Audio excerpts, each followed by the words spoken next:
kita lihat begitu lifting migas ini tidak mencapai target, kemudian juga dari bauran energi baru terbarukan juga sebetulnya kalau kita lihat angkanya juga jauh begitu dari target di tahun 2025 sebesar 23% begitu ya. Nah, dengan adanya kondisi yang saat ini begitu, Anda melihat sebetulnya ketahanan energi kita seperti apa, Pak Sugeng? Ya, jadi kalau diukur dari semacam ada ketahanan energi indeks secara dunia ya, Indonesia relatif ya, dalam konteks migas relatif aman dalam konteks supply and demand dalam tingkat dan jangka waktu tertentu. Jadi ada yang dikatakan ketahanan itu kalau mencapai 3 bulan. Misalnya kalau konsumsi BBM setiap hari, katakanlah untuk kasus Indonesia sekarang adalah 1,4 juta barrel sehari ya, itu maka ekuivalen 3 bulan itu maka kita harus punya reserve berupa entah itu di storage dalam negeri atau komitmen kita dengan buyer dengan katakanlah trader BBM ini yang kita sudah pack di kurang lebih untuk ketahanan 3 bulan.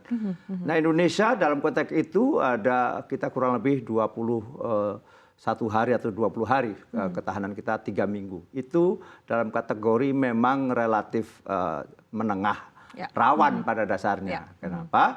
Kalau terjadi guncangan-guncangan yang signifikan, karena kita sekarang proporsi antara impor dan lifting dalam negeri, sebagaimana sudah kita akui semuanya, lifting terus-menerus turun hari-hari ini, bahkan kurang lebih hanya rata-rata 603 sampai 605 ribu barrel per day kalau per tahun 2023 yang lalu. Dan itu memang tidak mencapai target dari target lifting yang kita tetapkan di APBN dalam konteks asumsi makro APBN. Nah, dalam konteks ketahanan itu maka memang Indonesia harus terus-menerus melakukan upaya-upaya mitigasi yang sangat ketat. Baik. Salah satunya upaya tadi seperti misalnya apa sebetulnya Pak Sugeng? renewable energy tadi, ke energi baru terbarukan. Itu misalnya begitu. Ya. Nah, dalam konteks migas yang hari ini memang juga sangat dibutuhkan, kita memang sangat tergantung dari sumur-sumur tua boleh dikatakan. Kita sekarang ini dengan lifting kurang lebih 600 ribu barel, itu hanya tergantung di 2 blok, yakni blok Rokan itu dan juga di blok Cepu Banyu Urip khususnya. 2 blok ini sendiri memproduksi hampir kurang lebih separuhnya dari lifting. Jadi kalau di Rokan hari ini bersyukur bisa mempertahankan natural decline, jadi masih berproduksi kurang lebih 160 ribu barrel per hari. Di blok Cepu sudah mulai turun ini.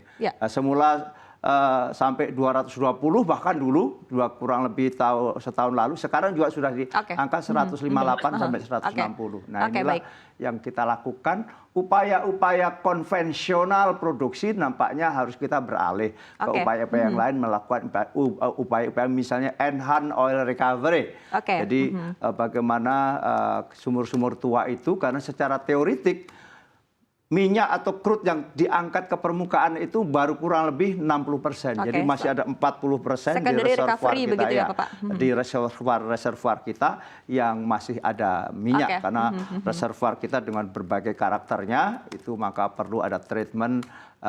Tadi ada secondary recovery, ada juga bahkan tertiary recovery dan sebagainya. Upaya-upaya itu harus dilakukan dan saya di Komisi 7 selalu juga mendorong upaya itu. Di samping itu ya tadi mencari juga reserve-reserve baru. Kenapa? Karena hari-hari ini bayangkan proven reserve kita ini sekarang tinggal 2,4 miliar barrel saja. Bandingkan misalnya Venezuela yang 300 ribu, Arab Saudi yang 290 ribu, Iran bahkan juga sudah, maaf saya koreksi, kita tinggal 2,4 miliar barrel. Bandingkan misalnya tadi di Venezuela yang 300 miliar barrel. Jadi bandingannya itu bahkan kita secara minyak itu kita ranking ke 37 dari seluruh negara. Dengan kondisi yang ada saat ini, begitu dengan kondisi lifting migas yang terus kurang dari target, dan di satu sisi tadi seperti Anda sampaikan begitu bahwa kondisinya juga memang diperlukan langkah-langkah, diperlukan treatment-treatment tersendiri begitu yang mana kita ketahui tentu membutuhkan juga biaya. Nah, berkaitan dengan hal ini sembari terus tentunya mengeksplorasi terus melakukan eksplorasi begitu untuk mencari sumber-sumber baru seperti yang tadi Anda katakan juga kan ini berkaitan lagi dengan namanya investasi begitu. Betul sekali. Sementara simultan dilakukan bersamaan begitu ya dengan investasi di energi baru terbarukan. Seperti apa mungkin dari Anda sendiri dari DPR begitu melihat hal ini, Bapak? Jadi satu-satu kita katakanlah investasi di hulu migas. Dalam perkembangannya terakhir, nih hari-hari terakhir, khususnya 3 bulan terakhir, sudah menjadi pembicaraan dunia Indonesia itu sebagai istilahnya negara yang memberikan prospek baru dalam investasi di hulu. Ini perkembangan menarik. Kenapa? Karena dalam akhir-akhir ini ditemukan giant recovery. Tadi sampaikan betul bahwa memang yang ditemukan lebih kebanyakan gas.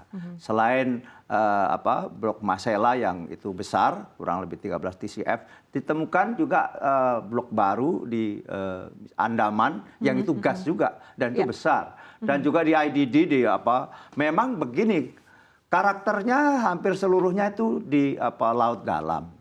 Itu dengan konsekuensi baik eksplorasi maupun eksploitasinya memang jauh lebih complicated, sehingga harga persatuan MMBTU-nya gas itu juga lebih mahal, relatif mahal. Terlebih lagi di Indonesia infrastruktur untuk gas itu memang relatif kurang. Misalnya transmisi pipa dan juga storage atau terminal-terminal gas.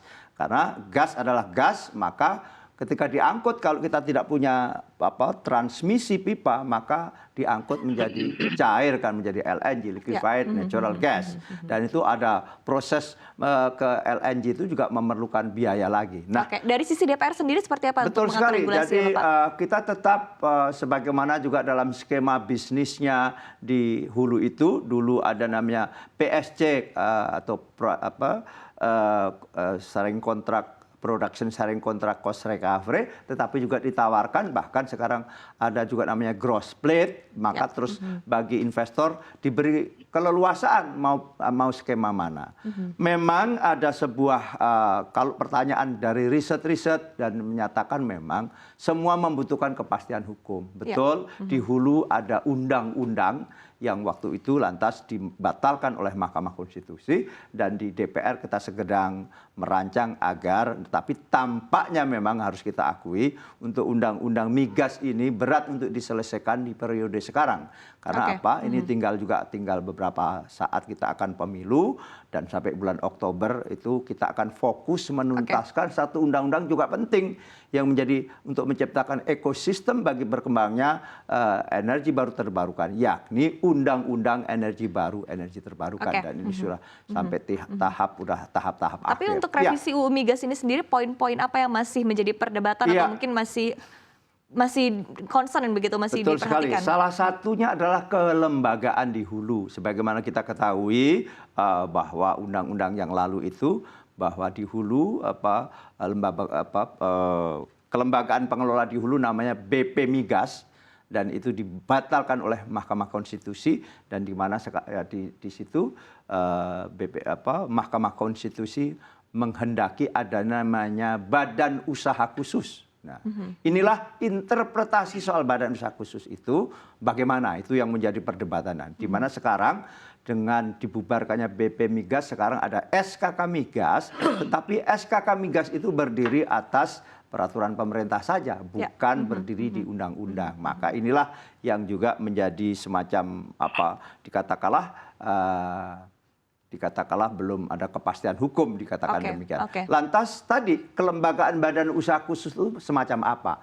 Apakah kembali sebagaimana tahun 70-an misalnya, Pertamina sebagai badan usaha milik negara di mana pemegang saham utamanya adalah pemerintah? Apakah itu yang dimaksud badan usaha khusus? Atau badan usaha khusus yang tidak sebagaimana menjadi pemain sebagaimana hari ini misalnya kalau Pertamina semata-mata itu. Nah, inilah yang menjadi diskusi yang panjang karena masing-masing punya argumentasi